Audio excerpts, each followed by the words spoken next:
जय हिंद दोस्तों, स्वागत है आप सभी का बीपीएससी की इस पीसीएस सीरीज में।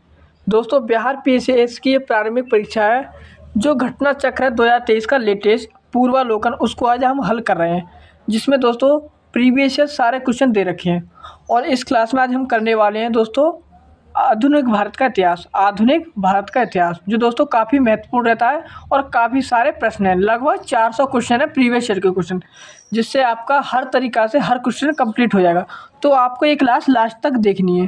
तो जो आज की क्लास है हम उसमें करेंगे आधुनिक भारत का इतिहास। दोस्तों, मैं आपको बता देना चाहता हूँ, लगभग इसमें 400 प्रश्न हैं। अब 400 प्रश्नों को हम 4 क्लास में कवर करने की कोशिश करेंगे। अगर इनमें कवर नहीं होते हैं तो हम 5वीं क्लास भी कर सकते हैं। तो आप इस सीरीज़ में एंड तक बने रहिए। आपको सारे ये चैप्टर करने को मिलेंगे, रसायन विज्ञान हो, भौतिक विज्ञान हो, सामान्य विज्ञान, भारतीय अर्थव्यवस्था, यानी कि एक-एक करके हम सबको कराएंगे। और मैं आपको बता देना चाहता हूँ इसमें हमने क्या-क्या कर लिया है। तो प्राचीन भारत का इतिहास कर लिया है विद डिस्क्रिप्शन, यानी कि व्याख्या सहित। ये भी व्याख्या सहित किया है मध्यकालीन भारत का इतिहास। और हमने भारतीय राज्य व्यवस्था की 2 क्लास कर ली है। तो हमने इतना इसमें कंप्लीट कर लिया है। और जो आज की क्लास है वो है आधुनिक भारत के इतिहास से। चलिए दोस्तों, शुरू करते हैं आधुनिक भारत का इतिहास। देखिए, ये है आधुनिक भारत का इतिहास। यहाँ से शुरू होता है प्रश्न नंबर 1 से। चलिए दोस्तों, देखते हैं प्रश्न नंबर 1। पुर्तगाली उपनिवेश का प्रथम वायसराय भारत में कौन हुआ? दोस्तों, पुर्तगाली की बात करें, ये पुर्तगाली सर्वप्रथम भारत में पहली बार यही आए थे। पुर्तगाली भारत आए थे पहली बार। तो कौन हुआ था? वो हुए थे अल्मीड़ा। अल्मीड़ा ये प्रथम वायसराय थे भारत में। याद रखिएगा, ये प्रश्न आपसे पूछा हुआ है और आपकी परीक्षा में भी पूछा जा सकता है। दोस्तों, भारत में प्रथम पुर्तगाली वायसराय के रूप में फ्रांसिस्को डी अल्मीड़ा 1505 से 1509 का आगमन हुआ था। देखिए दोस्तों, अगला प्रश्न क्या है हमारा? अगला प्रश्न है बंगाल की खाड़ी में। प्रश्न नंबर 2 है बंगाल की खाड़ी में समुद्री डकैती हेतु हुगली का उपयोग कौन करता था? तो याद रखिए, ये करते थे पुर्तगाली। कौन करते थे? पुर्तगाली। ऑप्शन सी राइट होगा, पुर्तगाली। चलिए दोस्तों, अगला प्रश्न है हमारा। देखिए, निम्नलिखित अंग्रेजों में किसे जहांगीर ने खान की उपाधि से सम्मानित किया था? देखिए दोस्तों, प्रश्न इंपॉर्टेंट है। खान की उपाधि से किसे सम्मानित किया था? तो याद रखिएगा, कैप्टन हॉकिंस को। कैप्टन हॉकिंस को खान की उपाधि से सम्मानित किया था जहांगीर ने। ये जहांगीर के दरबार में आए थे कैप्टन हॉकिंस।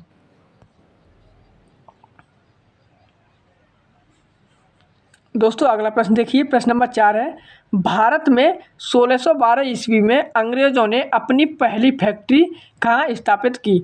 तो आप सभी को पता होगा कि भारत में अंग्रेज जब आए उन्होंने अपनी पहली फैक्ट्री 1612 ईस्वी में कहाँ पर लगाई थी? तो ये सूरत में लगाई थी, गुजरात के सूरत में। याद रखिएगा, गुजरात के सूरत में लगाई थी।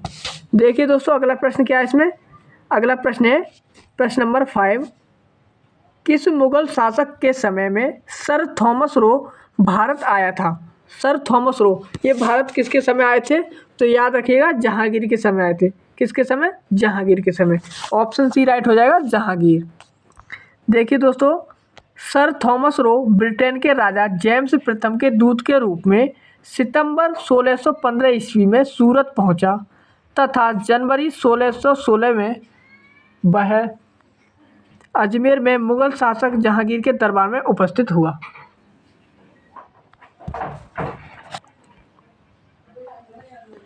देखिए दोस्तों, प्रश्न नंबर अगला है 6। डच ईस्ट इंडिया कंपनी ने किस वर्ष अपनी फैक्ट्री पटना में स्थापित की? तो याद रखिएगा, जो डच थे, डचों ने अपनी फैक्ट्री पटना में स्थापित की थी। कब की थी? किस वर्ष की थी? तो याद रखिएगा, 1632 ईस्वी में। कब लगाई थी? 1632 ईस्वी में। याद रहेगा। चलिए दोस्तों, अगले प्रश्न की ओर बढ़ते हैं। अगला प्रश्न क्या है हमारा? 1632 ईस्वी में लगाई थी पटना में डच ईस्ट इंडिया कंपनी ने अपनी फैक्ट्री पहले। देखिए दोस्तों, अगला प्रश्न है प्रश्न नंबर 7।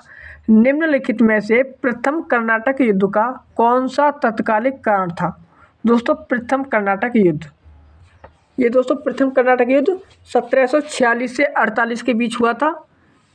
तो याद रखिएगा, इसका प्रमुख कारण क्या था? तत्कालिक कारण वो था अंग्रेजों द्वारा फ्रांसीसी जहाज़ों का अधिग्रहण करना। यानी कि अंग्रेज़ों ने फ्रांसीसी जहाज़ों को लूट लिया था, अपने कब्जे में ले लिया था, ये कारण था। तो यहाँ पर ऑप्शन डी राइट आंसर हो जाएगा। देखिए दोस्तों अगला प्रश्न क्या कहता है यहाँ पर। अगला प्रश्न है हमारा प्रश्न नंबर 8। 1760 का प्रसिद्ध बांडीवास का युद्ध। दोस्तों 1757 की क्रांति के बाद ये बांडीवास युद्ध होता है। का युद्ध अंग्रेजों द्वारा किसके खिलाफ लड़ा गया? तो याद रखिएगा बांडीवास का युद्ध है, ये किसके खिलाफ? तो ये फ्रांसीसी के खिलाफ लड़ा गया। किसके खिलाफ? फ्रांसीसी के खिलाफ। ऑप्शन ए राइट आंसर हो जाएगा। देखिए दोस्तों अगला प्रश्न क्या कहता है हमारा। अगला प्रश्न है यहाँ पर, निम्नलिखित में से किस अंग्रेज अधिकारी ने पुर्तगालियों को सावल्ली, दोस्तों स्वावल्ली के स्थान पर हराया था? तो अंग्रेज अधिकारी ने पुर्तगालियों को स्वावल्ली के स्थान पर हराया था, तो वो कौन था? तो कौन था? तो याद रखिएगा वो थे थॉमस बेस्ट। थॉमस बेस्ट को हराया था अंग्रेज अधिकारी ने पुर्तगाली को स्वावल्ली के युद्ध पर। देखिए दोस्तों अगला प्रश्न क्या कहता है। प्रश्न नंबर 10। ये प्रश्न नंबर 10 है, उस क्षेत्र की पहचान करें जहाँ से यूरोप वासियों को सर्वोत्तम सोरा और अफीम प्राप्त होता है। वह क्षेत्र जहाँ से यूरोप वासियों को सर्वोत्तम सोरा और अफीम प्राप्त होता था, तो वो कौन सा क्षेत्र था? वो था बिहार। याद रखिएगा बिहार। ऑप्शन ए राइट होगा बिहार। देखिए दोस्तों यूरोप वासियों को सर्वोत्तम सोरा और अफीम बिहार से प्राप्त होता था। अगला प्रश्न है प्रश्न नंबर 11। अंग्रेजी शासन काल में भारत का कौन सा क्षेत्र अफीम उत्पादन हेतु प्रसिद्ध था? तो ये उस समय जब अंग्रेज़ों का शासन था भारत में, तो सोरा और अफीम, दोस्तों अफीम जो है उसके उत्पादन के लिए प्रसिद्ध था। तो याद रखिएगा बिहार। कौन प्रसिद्ध था? बिहार।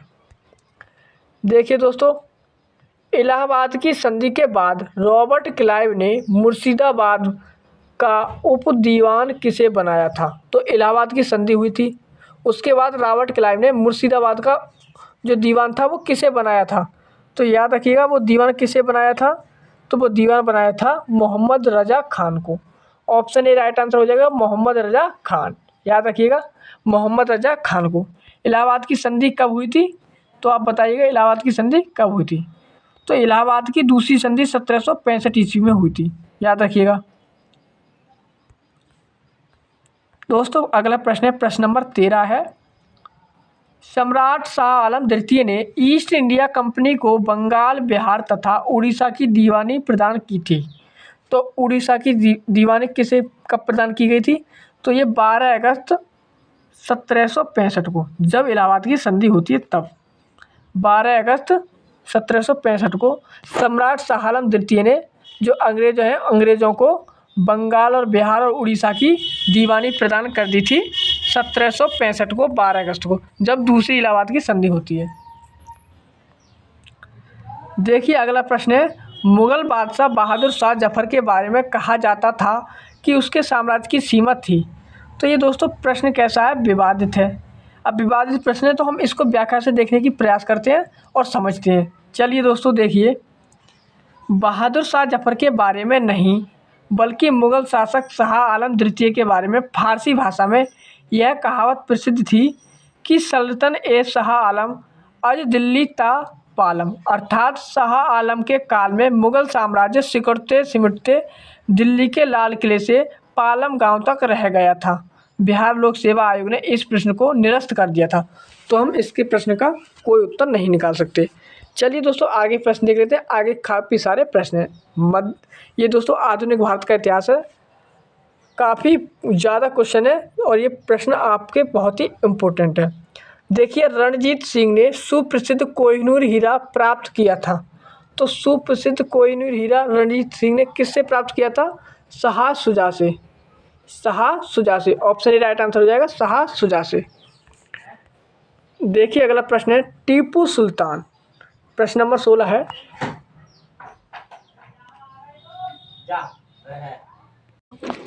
देखिए टीपू सुल्तान ने अपनी राजधानी बनाई थी।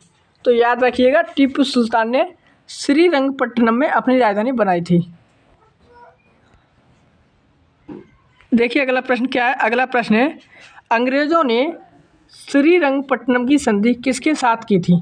तो जो अंग्रेज़ों की श्रीरंगपट्टनम संधि है वो किसके साथ की? वो टीपू सुल्तान के साथ की थी। किसके साथ? टीपू सुल्तान के। देखिए, तृतीय आंग्ल मैसूर युद्ध 1790 से 92 के बीच हुआ है। तृतीय आंग्ल मैसूर युद्ध का अवसान श्रीरंगपट्टनम की संधि से मार्च 1792 ईस्वी में हुआ था। तो तभी श्रीरंगपट्टनम की संधि हुई थी अंग्रेजों और टीपू सुल्तान के बीच। देखिए दोस्तों, अगला प्रश्न हमारा, अगला प्रश्न है दोस्तों, ठगों का उन्मूलन किसके नेतृत्व में हुआ था? तो ठगों का उन्मूलन किसके नेतृत्व में हुआ या किसने किया था? तो हम सभी को पता है, कैप्टन सिलीमैन के नेतृत्व में। कैप्टन सिलीमैन के नेतृत्व में इनका जो ठगों का उन्मूलन हो गया। देखिए दोस्तों, अगला प्रश्न है, बंगाल में द्विशासन प्रणाली किसके द्वारा लागू की गई? तो बंगाल की बात करें, द्विशासन प्रणाली तो याद रखिएगा किसके द्वारा बंद की गई? रॉबर्ट क्लाइव के द्वारा लागू की गई थी। और ये दोस्तों बंद किसने कर दी? तो इस पर बंद की थी इसने वारेन हेस्टिंग ने इसे क्या कर दिया? बंद कर दिया था।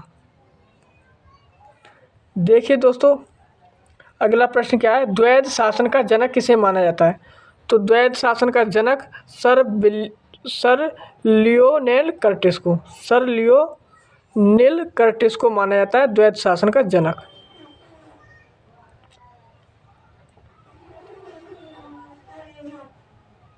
अगला प्रश्न है, प्रश्न नंबर 21, भारत में प्रथम रेलवे लाइन किस ब्रिटिश गवर्नर के समय बिछाई गई?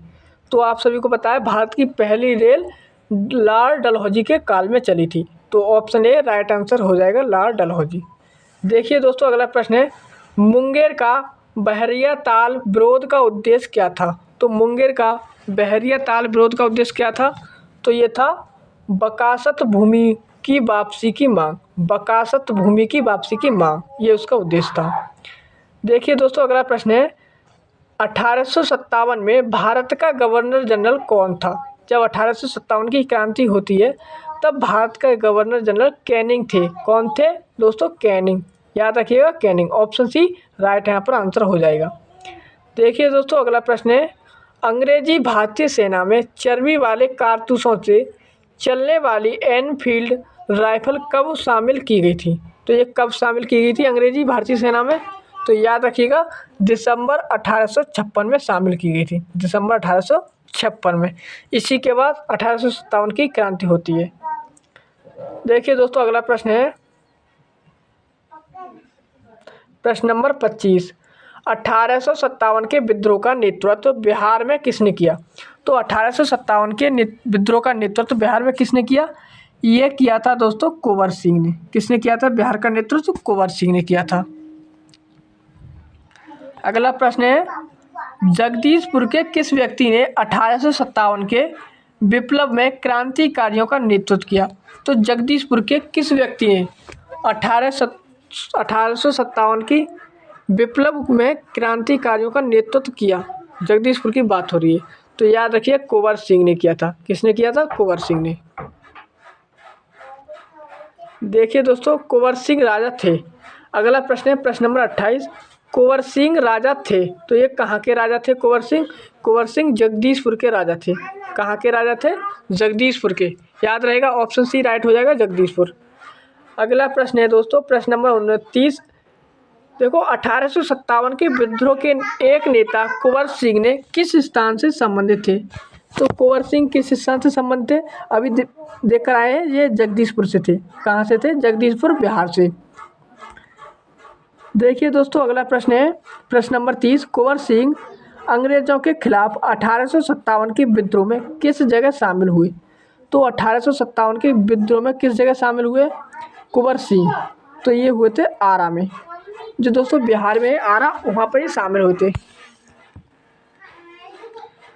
अगला प्रश्न है, इनमें से किसने 1857 के विद्रोह में सक्रिय भाग लिया था? तो 1857 में सक्रिय भाग लिया था, किसने लिया था? तो वो लिया था नाना साहेब कानपुर से, बेगम हजरत महल लखनऊ से, और दोस्तों आगे इनकी देख लेंगे। तो यहाँ पर आंसर हो जाएगा ऑप्शन ए, उपयुक्त में से एक से अधिक। देखिए दोस्तों, इसकी व्याख्या पढ़ते हैं।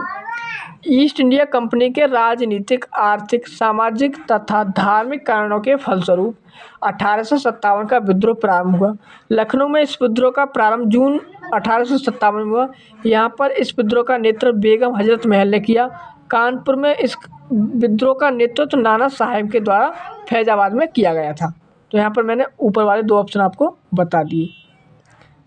चलिए दोस्तों आगे देखते हैं। अगला प्रश्न यहाँ पर प्रश्न नंबर 32वां है। पटना के 1857 के स्वतंत्रता संग्राम के नेता थे। तो पटना में 1857 की जो क्रांति हुई थी वहाँ के नेता कौन थे? तो वहाँ के नेता थे राजपूत कुंवर सिंह। राजपूत कुंवर सिंह याद रहेगा। पटना बिहार में जगदीशपुर के जमींदार कुंवर सिंह ने विद्रोह का नेतृत्व किया। उनकी जमींदारी कंपनी की नीतियों के कारण छिन गई थी। उन्होंने भी अपनी से रोष की अभिव्यक्ति विद्रोह कर दी। अगला प्रश्न है 1857 के विद्रोह का बिहार में 15 जुलाई 1857 से 20 जनवरी 1858 तक केंद्र था। तो क्या केंद्र था? वो था जगदीशपुर। जगदीशपुर इसका केंद्र था। अगला प्रश्न है दोस्तों, जगदीशपुर के राजा थे। तो आप सभी को बार बार पढ़ रहे हैं, यहाँ के राजा थे Kunwar Singh. Option D right answer हो जाएगा, कुंवर सिंह। अगला प्रश्न है, कुंवर सिंह ने 1857 के विद्रोह का नेतृत्व किस प्रांत से किया? तो हम सभी को पता है बिहार से किया। कुंवर सिंह ने बिहार से किया। देखिए अगला प्रश्न, 1857 के विद्रोह का नेतृत्व बिहार में किसने किया? तो आप सभी को पता है, बार बार पढ़ रहे हैं, कुंवर सिंह। कुंवर सिंह ने इसका नेतृत्व किया। ऑप्शन बी राइट आंसर हो जाएगा। देखिए अगला प्रश्न है, बिहार में 1857 के विद्रोह का नेतृत्व किसने किया? तो हम बार बार पढ़ रहे हैं, ये किया था कुंवर सिंह ने। ऑप्शन सी यहाँ पर भी राइट आंसर हो, कुंवर सिंह। देखिए अगला प्रश्न है, निम्नलिखित में से कौन 1857 के विद्रोह में अंग्रेजों का सबसे कट्टर दुश्मन था? तो सबसे कट्टर दुश्मन थे मौलवी अहमदुल्ला शाह। मौलवी अहमदुल्ला शाह ये सबसे कट्टर दुश्मन थे अंग्रेजों के। देखिए दोस्तों अगला प्रश्न यहाँ पर क्या है, देखिए प्रश्न नंबर 39 है, 1857 के विद्रोह को किस उर्दू कवि ने देखा था? तो उर्दू कवि की बात आ रही है और 1857 में किसने देखा था? तो याद रखिए गालिब ने। ये गालिब ने देखा था। मिर्जा गालिब ने 1857 के विद्रोह को स्वयं अपनी आंखों से देखा था और ये दोस्तों उर्दू कवि थे, मिर्जा गालिब। देखिए दोस्तों अगला प्रश्न है, प्रश्न नंबर 40, निम्न में से कौन ईस्ट इंडिया कंपनी के सिपाहियों को विद्रोही बनाने का कारण नहीं था? ईस्ट इंडिया कंपनी के सिपाहियों को विद्रोह बनाने का कारण नहीं था। विद्रोही है। तो याद रखिएगा, अधिकारियों की अक्षमता। क्या नहीं था? अधिकारियों की अक्षमता, ये कारण नहीं था। तो ऑप्शन डी राइट आंसर हो जाएगा। देखिए दोस्तों अगला प्रश्न है 41वां, निम्नलिखित वर्गों में किसने 1857 के विद्रोह में भाग नहीं लिया? तो 1857 के विद्रोह में किसने किसने भाग नहीं लिया था? तो ये दोस्तों किसने नहीं लिया था? तो खेतिहर मजदूरों ने तो लिया था और ये दोस्तों साहूकारों ने भाग नहीं लिया था 1857 क्रांति में। अगर साहूकार भाग लेते तो तभी भारत देश आज़ाद हो जाता। दोस्तों यहाँ पर कृषक ने भाग लिया था लेकिन ज़मींदारों ने भाग भी नहीं लिया था। यहाँ पर ज़मींदारों ने भी भाग नहीं लिया था। तो इन दोनों वर्गों ने भाग नहीं लिया, इसलिए दोस्तों हमारा देश आज़ाद नहीं हो पाया। तो आंसर क्या हो जाएगा? आंसर हो जाएगा ऑप्शन डी सेकंड और 4। देखिए दोस्तों अगले प्रश्न की ओर बढ़ते हैं। अगला प्रश्न क्या है, निम्नलिखित में से कौन सा कथन सही है? दोस्तों सही कथन बताना है। 42वां प्रश्न है, कौन सा कथन सही है? देखिए दोस्तों पहला कथन पढ़ते हैं, 1857 में दरभंगा और डुमरांव और हटवा में के महाराजाओं और उनके साथी जमींदारों ने आदमी तथा पैसे से अंग्रेज़ों की मदद की थी। दोस्तों ये वाला कथन एकदम सही है। ये दोस्तों महाराजा थे, इन्होंने जो जमींदार थे उन्होंने आदमी भी दिए अपने और उनको पैसे भी दिए थे, जिससे कि अंग्रेज़ों की मदद हो गई इससे। ये वाला कथन एकदम राइट है। तो आंसर क्या हो जाएगा? ऑप्शन ए, हमारा ऑप्शन ए सही है। दोस्तों ये वाले तीनों कथन गलत हैं। देखिए दोस्तों इसके बारे में पढ़ लेते हैं। देखिए 1857 के स्वतंत्रता संग्राम में बिहार के कुछ प्रमुख जमींदारों ने अंग्रेजों की धन एवं जन दोनों से बड़ी सहायता की थी। अंग्रेजों को इस प्रकार की मदद पहुंचाने वाले जमींदारों में दरभंगा और डुमरांव एवं हटवा के जमींदार शामिल थे। तो याद रखिएगा, प्रश्न में अगर आपसे कभी पूछ लिया जाए कि दरभंगा, डुमरांव और हटवा इन तीनों गांवों के जमींदार शामिल थे। देखिए अगला प्रश्न आया हमारा, 1857 के विद्रोह में बिहार का कौन सा भाग अप्रभावित रहा। दोस्तों प्रश्न में सीधा सीधा पूछा गया है कि बिहार का जो कौन सा भाग था वो बिल्कुल भी अप्रभावित रहा 1857 के विद्रोह में। तो याद रखिएगा, दानापुर में ये विद्रोह हुआ था, पटना में भी हुआ, आरा में भी हुआ और मुजफ्फरपुर में भी हुआ, लेकिन मुंगेर ये बिल्कुल बचा हुआ रहा, मुंगेर अप्रभावित रहा। तो यहाँ पर कौन सा सही है, 5 सही है। तो ऑप्शन कौन सा राइट हो जाएगा, ऑप्शन बी, केवल 5 जो अप्रभावित रहा। देखिए दोस्तों अगले प्रश्न की ओर बढ़ते हैं। प्रश्न नंबर 44, 1857 का विद्रोह लखनऊ में किसके नेतृत्व में आगे बढ़ा। 1857 का विद्रोह लखनऊ में किसके नेतृत्व में आगे बढ़ा। लखनऊ की बात हो रही है दोस्तों, लखनऊ का जो नेतृत्व है वो किसने किया था, बेगम हौफ अवध, इनके नेतृत्व में ये आगे बढ़ा था। बेगम हजरत महल ने यहाँ का नेतृत्व किया था, लेकिन आगे की ओर किसके द्वारा बढ़ा, बेगम हौफ अवध के द्वारा। देखिए दोस्तों अगले प्रश्न की ओर, 1857 का विद्रोह मुख्यतः किन कारण से असफल रहा। तो 1857 का विद्रोह किस कारण से असफल रहा था ये हमें बताना है। तो ये दोस्तों किस कारण से असफल रहा था, तो किसी सामान्य योजना और केंद्रीय संगठन की कमी। यानी कि जो 1857 का विद्रोह था वो सभी जगह एक साथ शुरू नहीं हुआ था, अलग अलग टाइम पर ये शुरू हुआ था और इसमें कोई केंद्रीय संगठन नहीं था। यानी कि ये हर जगह पर एक एक केंद्रीय संगठन था, हर जगह का मुखिया था, उसने इसको शुरू किया था, नेतृत्व किया था। तो ऑप्शन बी यहाँ पर राइट आंसर हो जाएगा। देखिए दोस्तों अगले प्रश्न की ओर,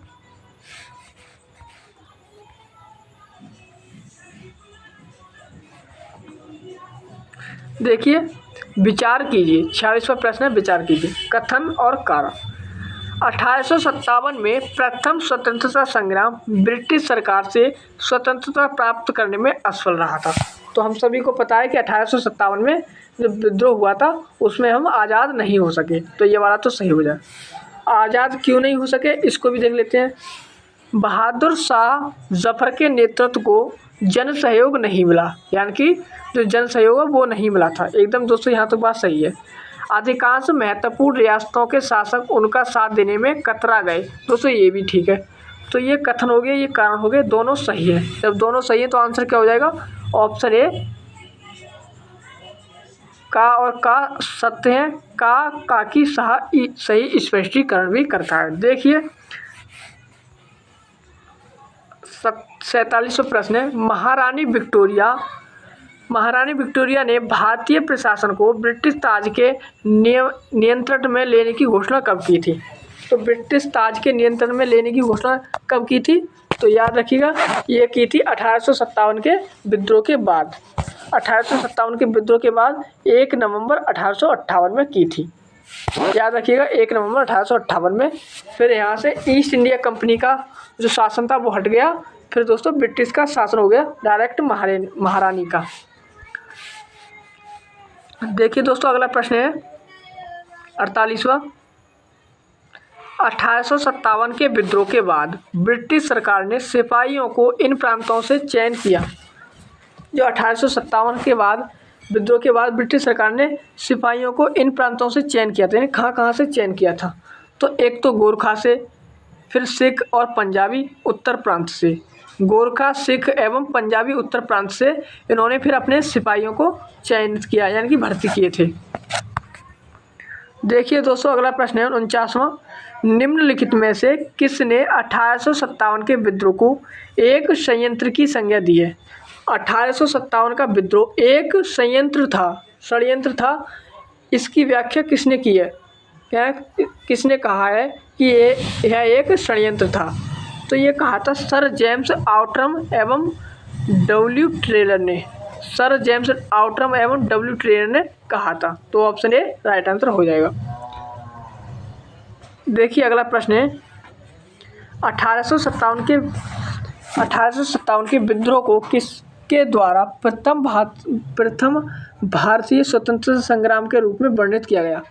1857 का विद्रोह प्रथम भारतीय स्वतंत्रता संग्राम था, ये किसने कहा है, प्रश्न ये कह रहा है। तो याद रखिएगा जो बी.डी. सावरकर हैं, बी.डी. सावरकर, इन्होंने कहा है कि 1857 का विद्रोह प्रथम भारतीय स्वतंत्रता संग्राम है। देखिए दोस्तों अगला प्रश्न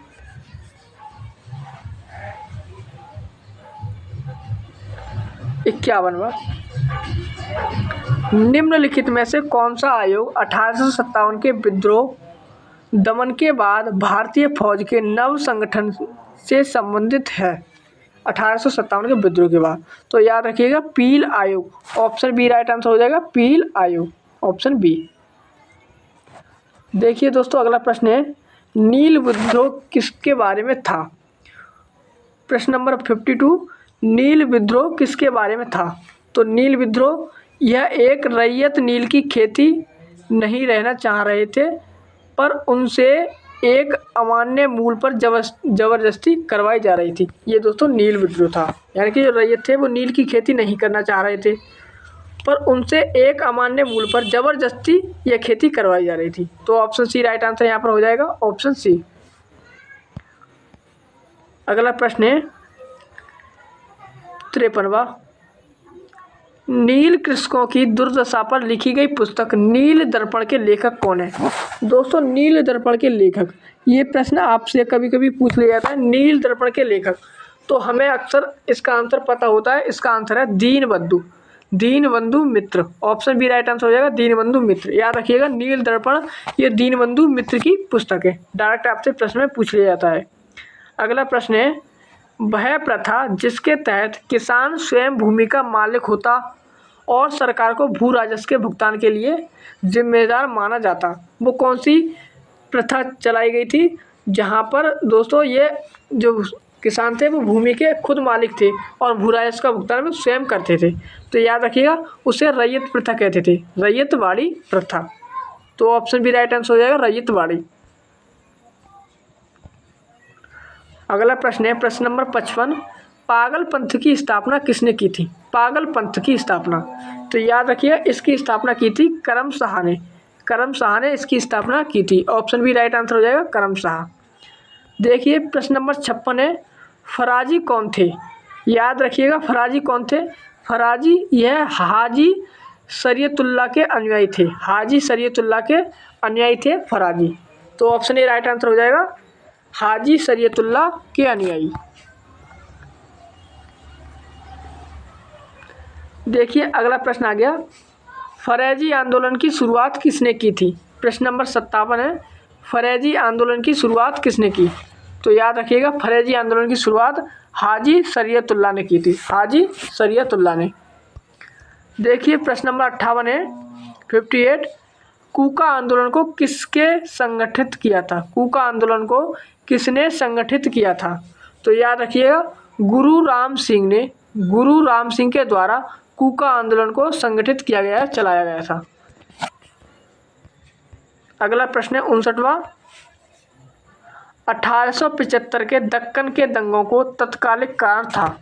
जो दोस्तों 1875 में दक्कन के दंगे हुए थे, दक्कन में उनके तत्कालिक कारण क्या थे। तो याद रखिएगा महाजनों के द्वारा ऊंची ब्याज दर, ये दोस्तों ब्याज पर जो पैसा उठाया जाता था या कोई माल, उस पर ज़्यादा ऊंची ब्याज दर लगाते थे, तो इसलिए जो दक्कन का पठार है उस पर दंगा हुआ, यह तत्कालीन कारण था उस समय का। तो यहाँ पर ऑप्शन बी राइट आंसर हो जाएगा। प्रश्न नंबर 60 है, महाराष्ट्र में रामोसी कृषक जत्था किसने स्थापित की थी। रामोसी कृषक जत्था, तो याद रखिएगा रामोसी कृषक जत्था ये किसके द्वारा स्थापित की गई थी। Vasudev Balwant Phadke, option C right answer हो जाएगा, वासुदेव बलवंत फड़के, वासुदेव बलवंत फड़के। देखिए अगला प्रश्न है प्रश्न नंबर 61वां, रामोसी विद्रोह सही रूप में किस भौगोलिक इलाके में हुआ? तो रामोसी विद्रोह सही रूप में किस भौगोलिक इलाके में हुआ?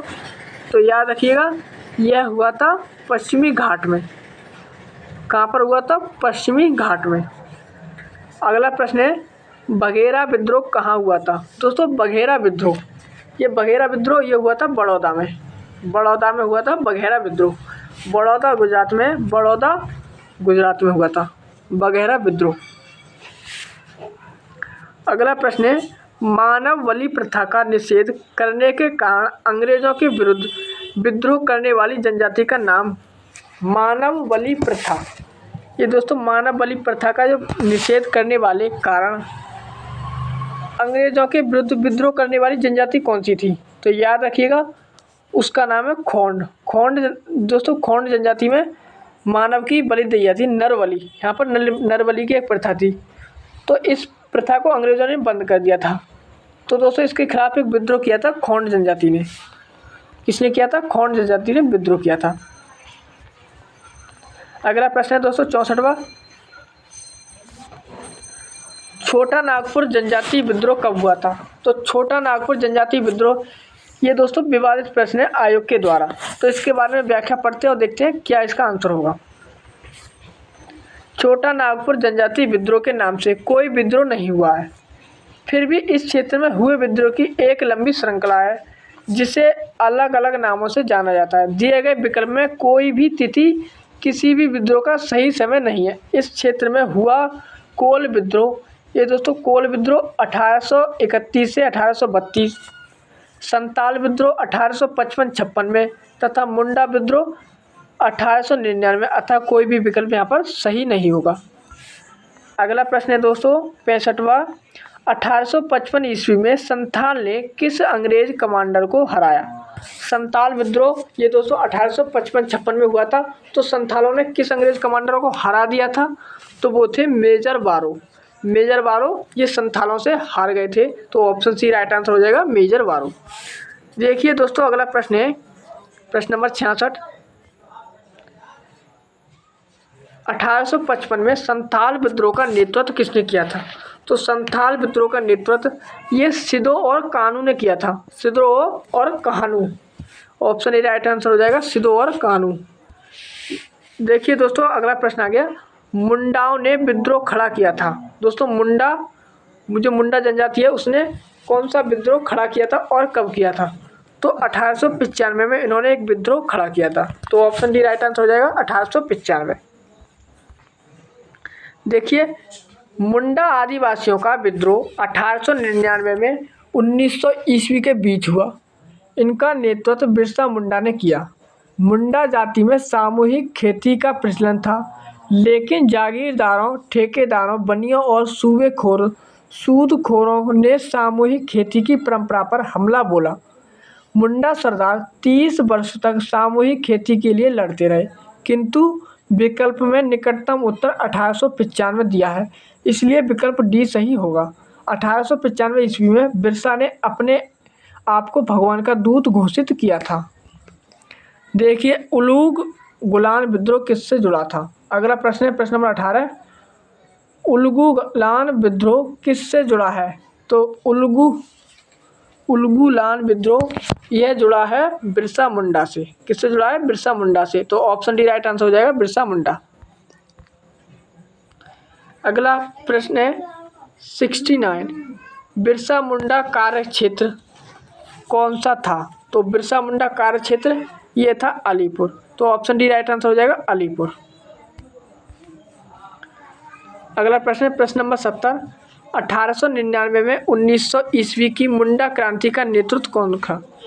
1899 में 1900 में मुंडा विद्रोह हुआ था, उसको दोस्तों उस क्रांति का नेतृत्व कौन था? तो उसका नेतृत्व किसने किया था? तो याद रखिएगा उसका नेतृत्व किया था बिरसा मुंडा ने। तो ऑप्शन यहाँ पर कौन सा राइट हो जाएगा बिरसा मुंडा का? ऑप्शन सी राइट आंसर हो जाएगा, बिरसा मुंडा। देखिए अगला प्रश्न है 71वां, बिरसा मुंडा किसके पक्ष में थे? तो बिरसा मुंडा ये झारखंड के पक्ष में थे। ऑप्शन ए राइट आंसर हो जाएगा, झारखंड। देखिए, बिरसा मुंडा झारखंड के पक्ष में थे। यद्यपि बिरसा मुंडा का आंदोलन असफल हो गया, वह झारखंड राज्य की स्थापना अधूरी रह गई। कालांतर में जब बिहार का विभाजन कर झारखंड राज्य की स्थापना की गई, तब बिरसा मुंडा को श्रद्धांजलि देने हेतु झारखंड राज्य की स्थापना बिरसा मुंडा के जन्म दिवस अर्थात 15 नवंबर के दिन की गई थी। तो याद रखेंगे इस बात को भी। देखिए, अगला प्रश्न है 72वां। 1831 में बुद्धो भगत के नेतृत्व में कोल विद्रोह किस क्षेत्र में हुआ था? तो कोल विद्रोह की बात करें, ये किस क्षेत्र में हुआ है? ये सिंहभूम में हुआ है। सिंहभूम में हुआ था। सिंहभूम में बुद्धो भगत के नेतृत्व में कोल विद्रोह हुआ था, सिंहभूम में। याद रहेगा, ऑप्शन बी राइट आंसर हो जाएगा। देखिए इसके बारे में, 1831 ईस्वी में बुद्धो भगत के नेतृत्व में कोल विद्रोह छोटा नागपुर के क्षेत्र सिंहभूम, पलामू, हजारीबाग तथा मानभूम क्षेत्रों में हुआ। इस विद्रोह का स्वरूप आर्थिक व राजनीतिक था। इस विद्रोह के पनपने का सर्वप्रमुख कारण इन क्षेत्रों के जमींदारों द्वारा भूमि कर को अत्यधिक बढ़ाया जाना था। 1831 ईस्वी में बुद्धो भगत की मृत्यु के उपरांत इस विद्रोह का संचालन गंगा नारायण के द्वारा किया गया। यह विद्रोह रुक कर 1848 ईस्वी तक चलता रहा। अंततः ईस्ट इंडिया कंपनी द्वारा इस विद्रोह का दमन कर दिया गया।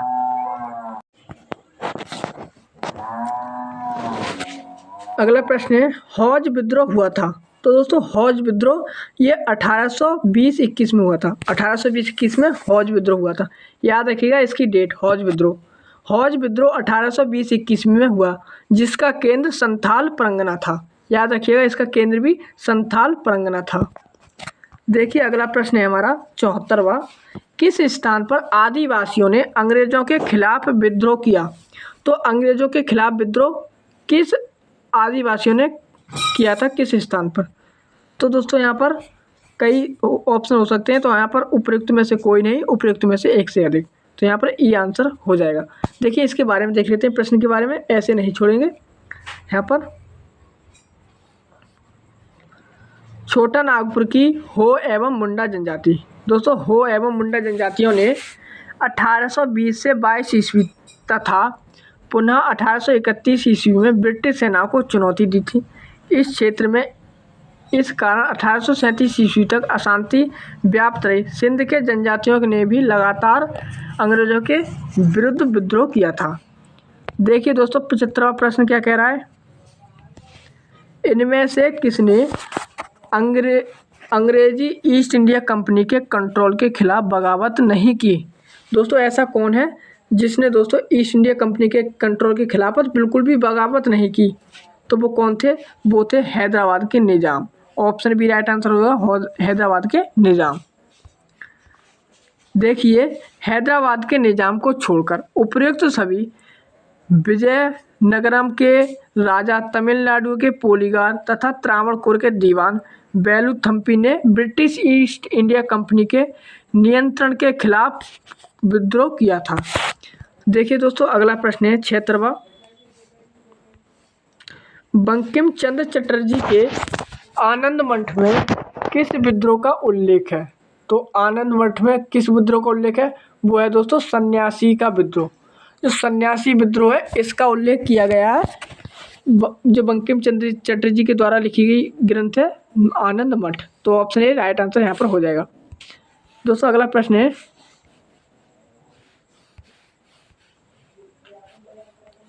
बंकिम चंद्र चटर्जी कृति आनंद मठ का कथानक सन्यासी विद्रोह पर आधारित है। वंदे मातरम गीत आनंद मठ से लिया गया है। अगला प्रश्न आ गया दोस्तों, अफगानिस्तान के प्रति आक्रामक नीति किस वायसराय ने अपनाई थी? तो दोस्तों, आक्रामक की नीति ये अपनाई थी लॉर्ड लिटन ने अपनाई थी आक्रामक की नीति। अगला प्रश्न है प्रश्न नंबर 78वां।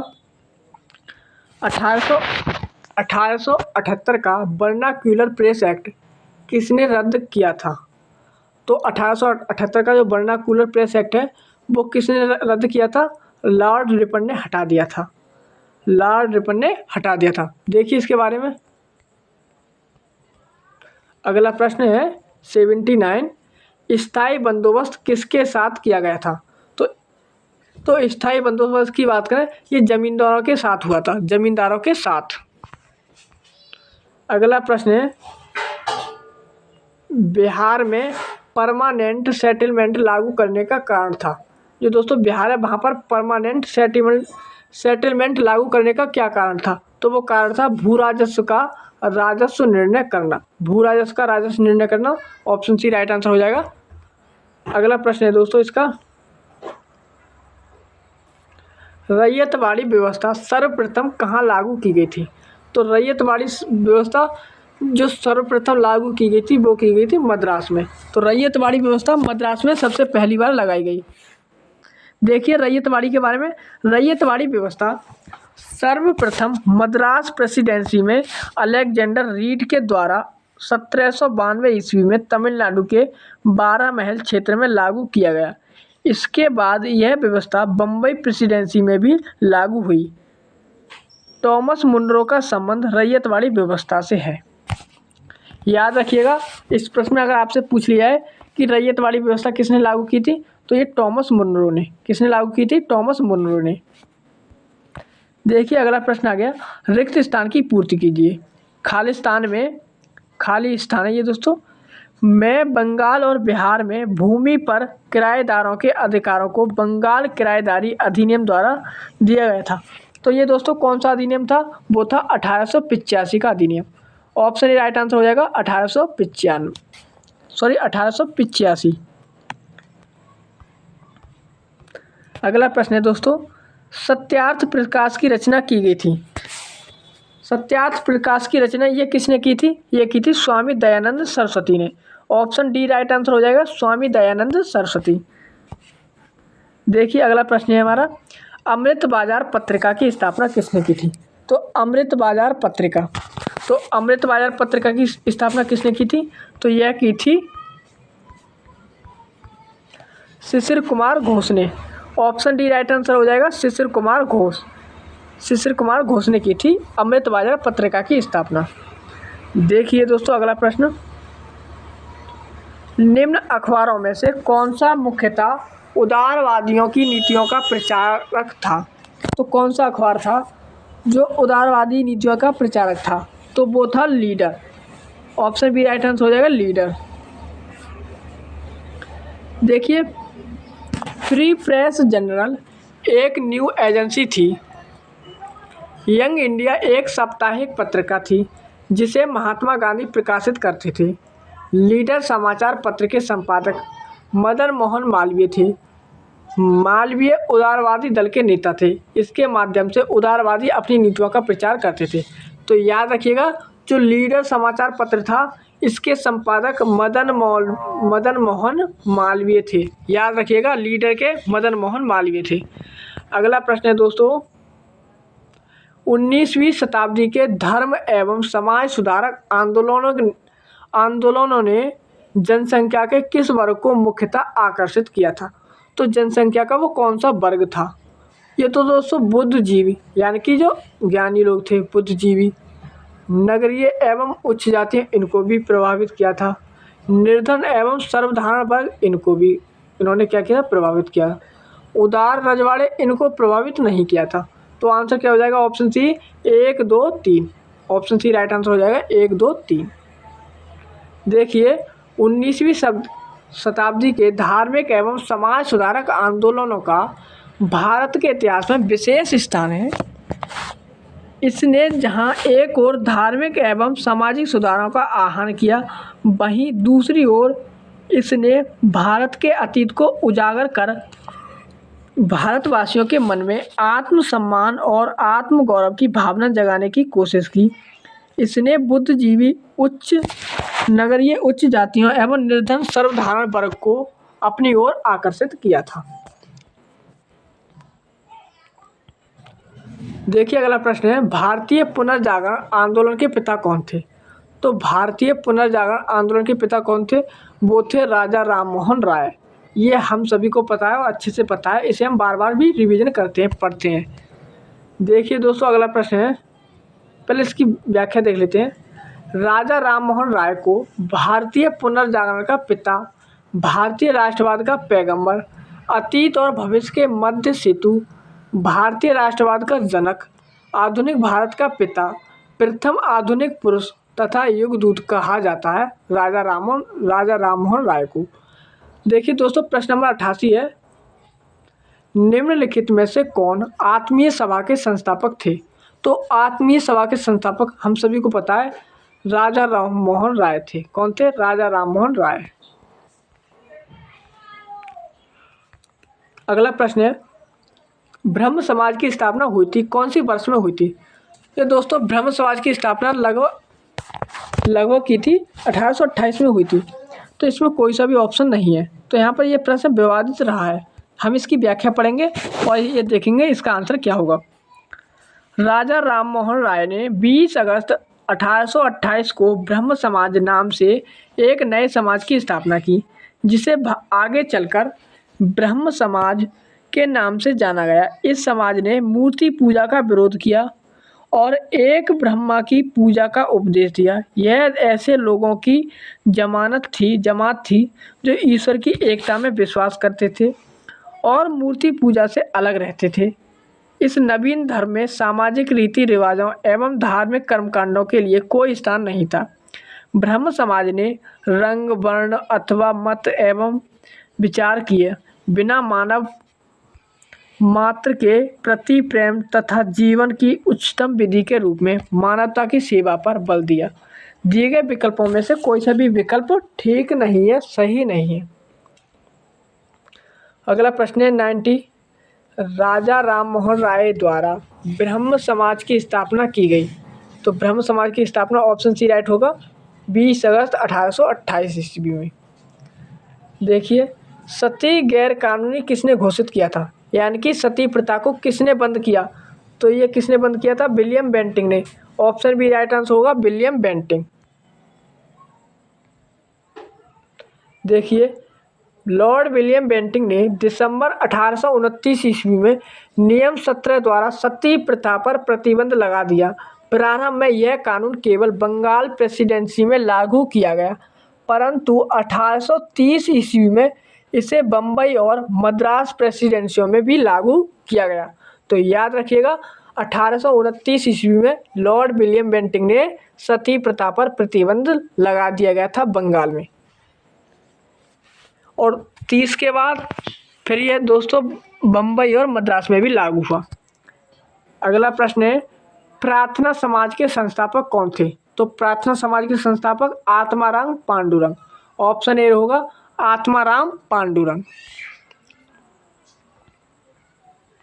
देखिए, प्रार्थना समाज की स्थापना 1867 ईस्वी में बम्बई में आचार्य केशव चंद्र सेन की प्रेरणा से आत्माराम पांडुरंग द्वारा की गई थी। महादेव गोविंद रनाडे इस संस्था से 1869 ईस्वी में जुड़े। इस संस्था का प्रमुख उद्देश्य जाति प्रथा का विरोध, स्त्री पुरुष की विवाह की आयु में वृद्धि, विधवा विवाह एवं स्त्री शिक्षा को प्रोत्साहन देना। रनाडे का सामाजिक सुधार आंदोलन 19वीं शताब्दी के अंत तक सफलतापूर्वक जारी रहा। देखिए दोस्तों, 93 प्रश्न क्या कह रहा है? प्रश्न 19वीं शताब्दी के उत्तरार्ध में नव हिंदूवाद के सर्वश्रेष्ठ प्रतिनिधि थे। नव हिंदूवाद के सर्वश्रेष्ठ प्रतिनिधि कौन थे? तो याद रखिएगा, ये थे Swami Vivekananda. Option B right answer हो जाएगा स्वामी विवेकानंद।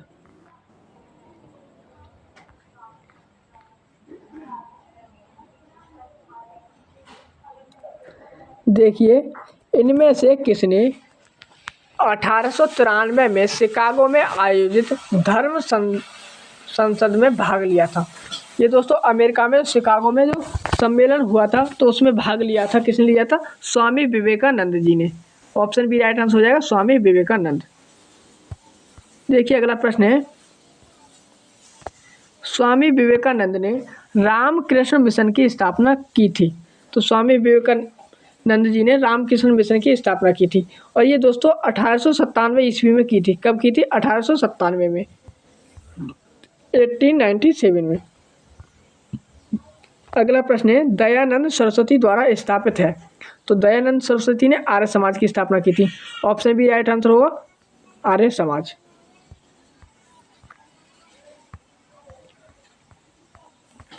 देखिए अगला प्रश्न है किसने 1893 में सत्यशोधक समाज की स्थापना की थी। तो सत्यशोधक समाज की स्थापना ज्योतिबा फुले ने की थी। ऑप्शन बी राइट आंसर हो जाएगा ज्योतिबा फुले। अगला प्रश्न है सत्यशोधक समाज की स्थापना किसने की थी। तो सत्यशोधक समाज की स्थापना यह की थी किसने, ज्योतिबा फुले ने। ऑप्शन बी राइट आंसर होगा ज्योतिबा फुले। अगला प्रश्न है दोस्तों थियोसोफिकल सोसाइटी की स्थापना किसने की थी।